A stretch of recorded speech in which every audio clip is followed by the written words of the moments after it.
Where are you? Okay, you. Oof. Put you on the stand. Get all my hair back. There we go. Touché. Show him how you fly. Yay! Oh, you guys can't really see. He landed.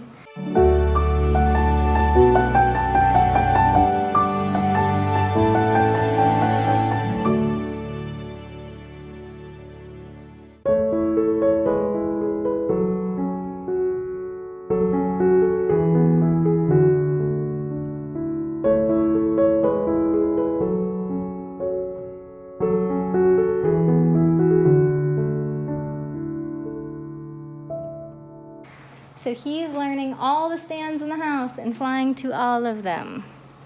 This one that Lefty is on is his least favorite. That one's his most favorite. Where's the other one? Oh, there's another one by that door. By that door. There's another one. Capri keeps one in her room, which is adorable. Look at this. This is in Capri's room permanently because I find the birds in here the most. I have two others, but I put them in the batting cage for the macaws to fly from. But yeah, we can move these all around the house. So yeah, we can. Okay, I have to say that Touché has been the biggest surprise to me. When I initially agreed to take on Lefty and Touché, I have only really had hands-on experience with one other Quaker, and it was Green, and I literally nicknamed him or her Grinchy because it was always so crabby all the time. And it was a friend's bird, and so I didn't have like tons of hands-on interaction, but gosh, this is a crabby bird. And so I didn't have the best association with Quakers, and I thought, oh, I'm gonna have a hard time working with Lefty because I just don't really like Quakers. Whoa, mind changed. Touché. Now, I've seen a lot of Indian ringneck videos. You know, we've all seen those adorable viral videos of Indian ringnecks talking and being so adorable, and their voices are hilarious, and I just thought, like, Touché is going to be so easy. I know at the rescue, he was kind of hanging out on their shoulders, and he seemed really social, and I just thought, like, oh, there's not going to be much to do. And I will say, like, our first few days with him, he did seem really lively, but I think it was a misconception because he can talk. So I think sometimes when birds talk, we take it at value. So if they say like hello, or if they sound just really cute, we're just like, oh, they're so happy. That's just their voice. And those are just things that they've learned to mimic. And we have to remember they learn to mimic at heightened states of emotion. So it may not mean that they're super happy or content or like great with how things are going, but we tend to associate it that way. So, Touché, do you want to be in this video? He's right here. Will you come? Yay! He is still incredibly content on the shoulder. That's like his safe zone, his comfort spot is definitely the shoulder. Capri has told me that he bit her like once or twice. Sorry, I'm still sick. Today is the best I've felt, so I think I'm like coming out of it, but I still have these horrible breathing issues. So anyways, Capri told me that she got bit by this guy twice. Now, they weren't horrible bites. I didn't see anything. Like, I didn't even see an indent from a pinch. But it hurt her feelings. She was crying. You know, she was upset. One of which was he landed on the floor. Normally, when birds land on the floor, they'll step right up because they don't want to be there. For whatever reason, he apparently wanted to stay there, and I guess he bit her. Now, I didn't see either of these instances. They haven't derailed Capri, like they haven't discouraged her in the sense of working with him, but I think because Lefty's coming around quicker for her by far, she's just all in with Lefty. The other thing with Touché, and I don't know, we've tried to do a lot of stuff together. So when we take them to the shower, we take them together. When we work with them or she has them in her room playing, she tries to take them together. So we try to include both of them in things. So I don't feel like we've been overtly focusing on one versus the other. I think there's been a healthy balance, but they've definitely taken things differently. I feel like Touché kind of had a honeymoon period where he seemed like a different bird than he actually is. Okay, Touché is obsessive with my lasagna. With any human food. He is like, will you go on your perch? So he just flies. Just over and over again, no matter what you do. He flies over to whoever's eating. I think somebody spoiled this bird with human food because he is obsessed. Yeah, someone gave him lots and lots of bird food. Not bird food. No, they gave him human food. Come here, Touché. It's okay. It's okay, buddy. We're gonna put you on this stand over here because you had your dinner. Oh, you scared about this stand? This one's okay. Mommy, hold on. There you go. This one's okay. Mommy. You're done? Yeah, it still has a lot of it, but I don't like the sauce much. Okay. I like more like the soft. All right. But you're just gonna fly, aren't you? So there's stands all around the house. I'm trying to teach him. Whoa! That I'm done. Jeez. Okay, you're done. So I'll put your food away. He's going after the camera. He's definitely wondering why you got that in my face. He seemed more social, more outgoing, more bold and brave than he actually is. He's actually a timid, fearful, not confident bird, which makes sense because of the clip that he had and the fact that he hasn't been able to get around, which, you know, I found out that owner gave the clip that she did because she wanted him to walk instead of fly. And I'm so glad that he's powering through that and flying everywhere throughout the house because I want him to feel like he can get where he wants to go without needing a human to transport him. So because Touché kind of puts on this front of being bold every now and then, like he'll just kind of walk up to Lefty and not so much bully him, but I almost feel like it would go there if we allowed it. But he'll get super heightened with Lefty and start talking to him and doing that whole thing.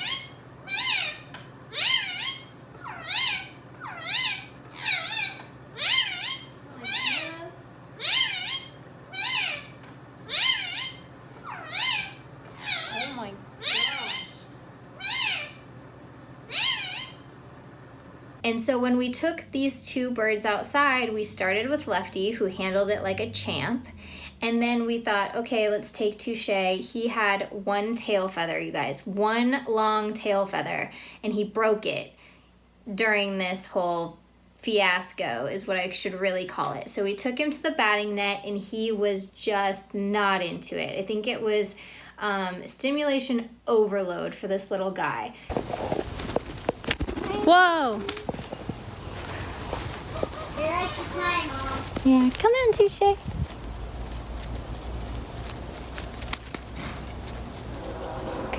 Oh man, this tail feather, it broke. So the bummer about Touché's condition right now is he wants to fly and he loves to fly and he's been flying, but he also crashes a lot. Not horrible crashes or anything, like not where he's getting hurt, but where enough where, since his tail feathers are coming in one at a time, he, do you want to come with me? He can't really balance. He is breaking them. So they're gonna look worse and worse and worse.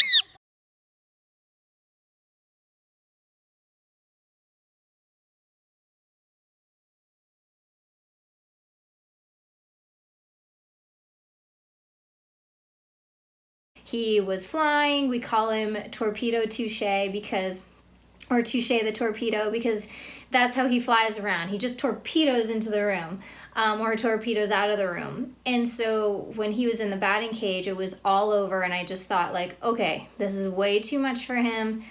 Let's try an aviary, because a lot of the times birds feel better in a fully enclosed aviary because our aviaries have a roof, so they don't have to worry about anything above them. The batting cage is just a net, so they can see out every single side, which might not have been doing him any favors.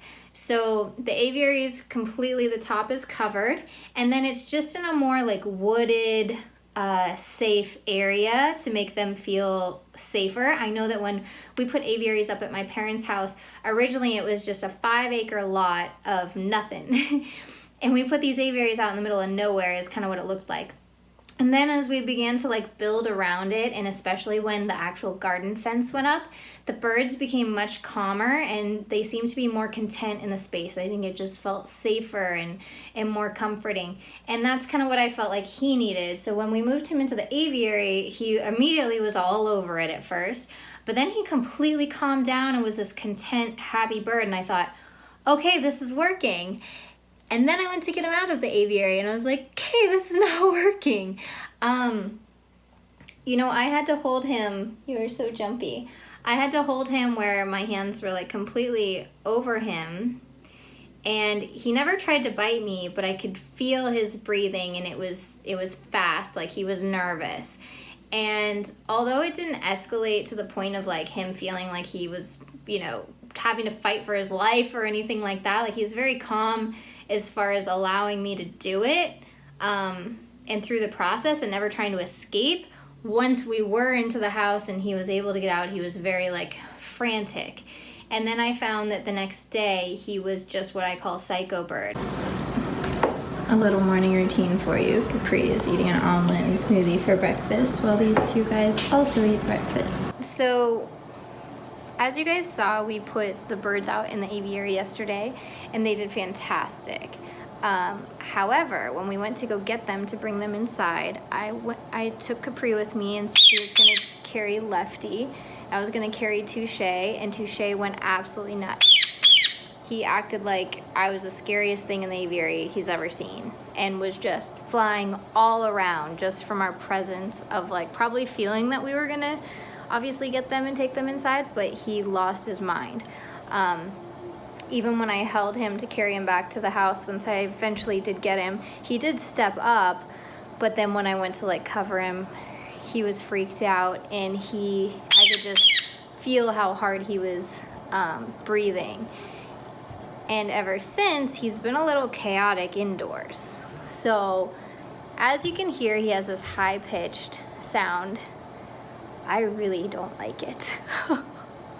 I don't know if there's just some sounds of some birds that some people really don't like, but I really don't like his, and I'm like, oh. So when I'm working in the office, I have to wear headphones to get my editing done and not be bothered by it. It just really bothers me. And it's not like he does it a ton, but he does it enough. He's freaked out right now. There he is. Oh, lighting's horrible. But you guys can kind of see he's doing the flapping thing, like he wants to be somewhere or something. And why he's not flying to where he wants to be, I don't know. He's been flying all around today. But my new thing with him is that I'm using seeds to capture good vocalizations. So I was doing a little online browsing. I would call it shopping, but I'm not actually buying anything. I'm just hearting things. Do you guys ever do that? You pretend that you can afford to buy all the things that you heart and favorite. That's what I was doing. And he was offering some really cute vocalizations. And so I was able to start clicking and rewarding, but he just now started kind of losing his mind. There he goes. He just flew back to his favorite stand. Yeah, he's good. He's over there by the window. And I've had the most success with him actually over there on the stand. Excuse me, by the window. When he does a really cute vocal, I just click and I go over there and I reward him. The rest of the time I don't pay attention to him while he's making these sounds. So, good. Good job, buddy. I don't know if you guys are going to be able to hear that. I'll be able to tell a little bit better in editing, but he made a kissing sound, so he went. It's really cute. I'm going to let you guys look at him because I don't feel so good, so I don't look so good. There he is. You can see how antsy he is. Oops. Yikes. I'm notorious for that. You can see how antsy he is. Just in his body language, you guys should be able to tell from here.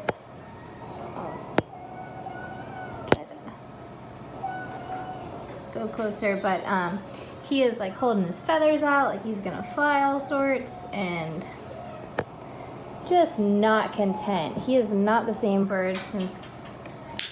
Good! Those were the kissy noises.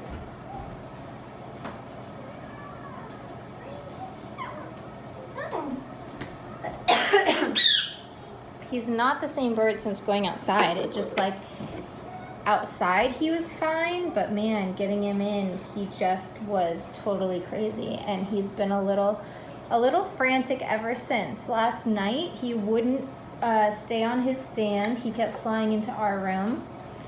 Our room as in my room. Good.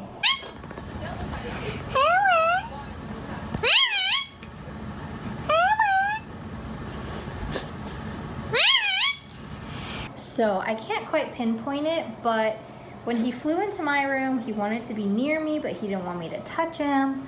He was perched so close to me, Capri thought I was gonna roll over on him. And I'm not about sleeping with birds as far as, like, I don't want any accidents to happen where you actually do roll over on a sleeping bird because you're sleeping and the bird's sleeping. So I did let him sleep in the room. Whoa, hey buddy. I let him sleep in the room with us, but I didn't let him sleep on the bed. So it's kind of that sound that I really don't like. It's so high-pitched, it hurts my ears. So I'd like him to do less of that. And I don't know if it's his alarm call or discontent call or what it is quite yet, but I'm gonna be looking for a different call. That one's cuter. He does that one a lot, so I actually want his other stuff. I've heard him say peekaboo, that one's really cute. I've heard him say, what else do you say? Gosh, I'm trying to remember. There's a few little phrases he says that I'd really like to hear more of, but he's just kind of frantic today. I don't know if you guys can tell, he's just not content. Can't even keep you in the frame. You're so not content.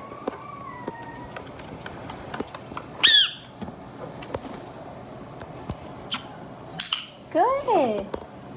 That was his kiss. You out of here again?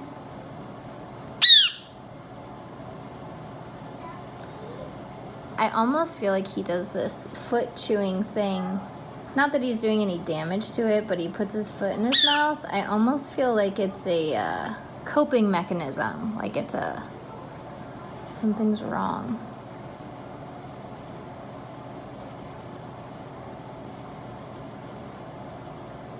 And it sucks to see him so frantic. I don't know what his deal is. He was actually pretty chill this morning eating breakfast, but... Whoa!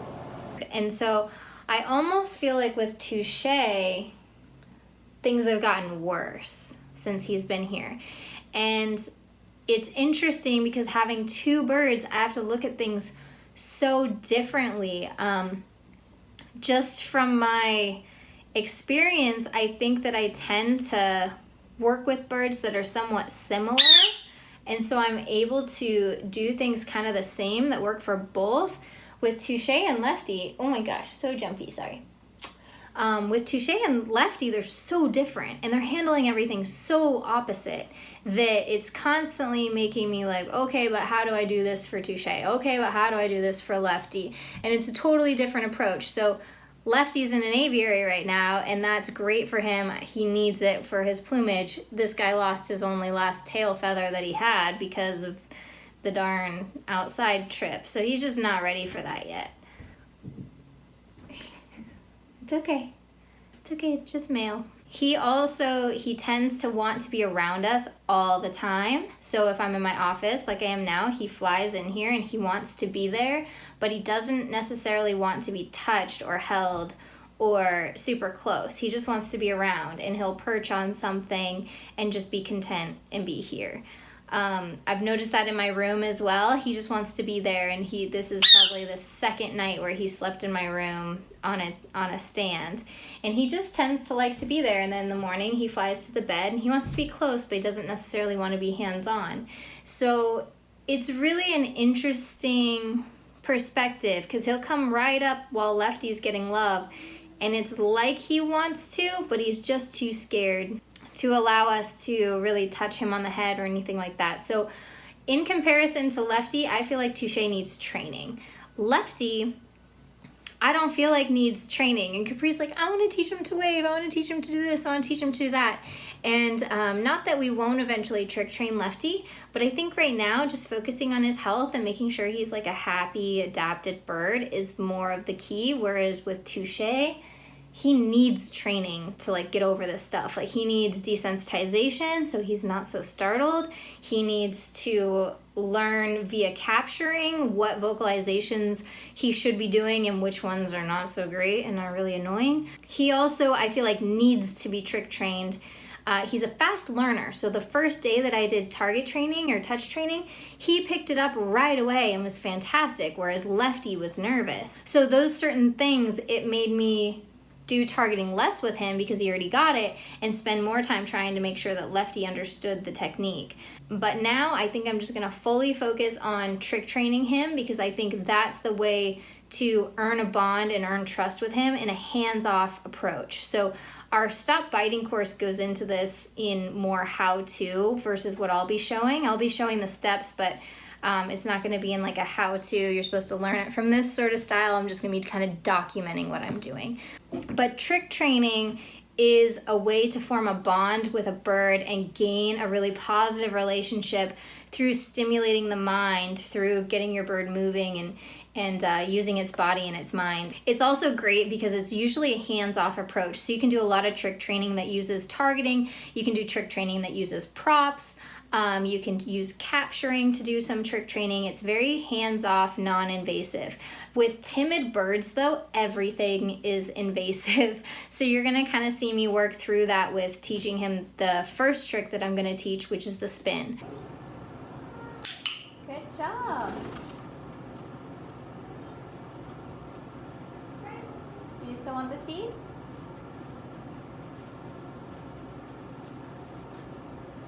You still want the seed? You still earned it. So this is another reason that I really like using touch training or targeting is because even though he's really nervous to be doing this whole interaction with me in the first place, every time he leaves and goes away, I can simply bring him back with the target, which is by his own choice. It's not forcing him, it's not going and grabbing him, it's not clipping his wings so that he can't leave. It's actually forming a long-term, better relationship by convincing him to come back on his own accord, which is why I advocate touch training so much. It's such a powerful tool for so many different things. You can use it with flight, you can use it with bond building, you can use it with socialization, desensitization. Honestly, the limits are endless with this sort of training technique. So that's why I really love it and believe it's the first thing that everybody should teach. Wow. Come. Good. You still want to train? I might be pushing it. Might be pushing it. The target training seems almost outside your comfort zone.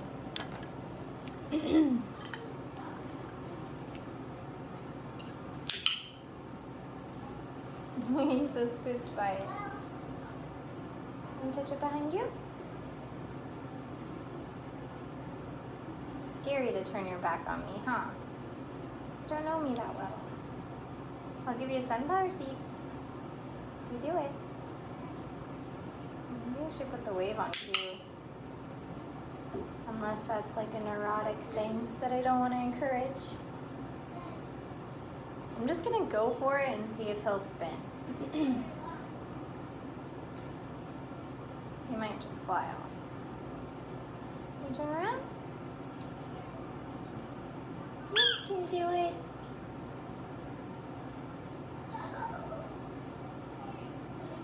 Oh, I held it too close. He could actually touch it.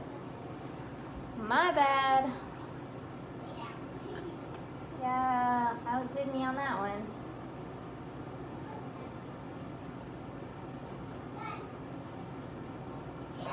And this way? Oh, I blew it. Darn it. Sorry, buddy. I overdid it. Darn. Okay, he's way more timid, I think, than I thought.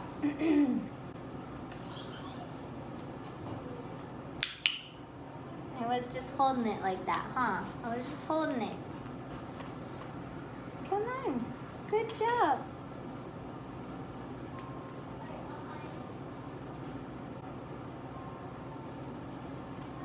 There you go. Do you want to do it again?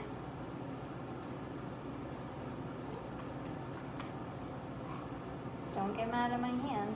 Look like you might get mad at it. Will you come? What if I'm standing? Does that make a difference? Will you come? Wow. How come that made a difference? That was interesting. Will you come? Good. Okay. So sitting's not a training position apparently.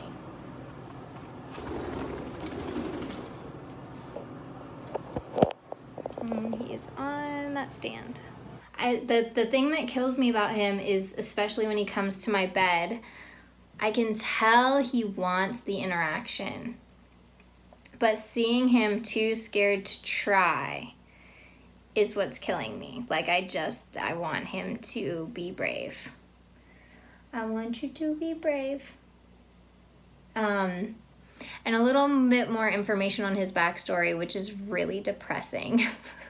So I guess I wanted to share it because I wanted you guys to understand where, like, why. You know, Dave, when we first had him for the first few days that Dave was here before he left on his trip, Dave was just like, why is this bird even with us? Like, how is this bird not adoptable? He's great. And so I asked the rescue, I was like, why is he up for adoption? Like, what's the deal? And I was told that his owner was just ready to move on to the next thing, was kind of over the bird thing, didn't like him, which was really sad. So I don't know, I found it depressing. I would love to see his reaction to other birds like him though. Maybe I'll pull up an Indian ringneck video. Try this one.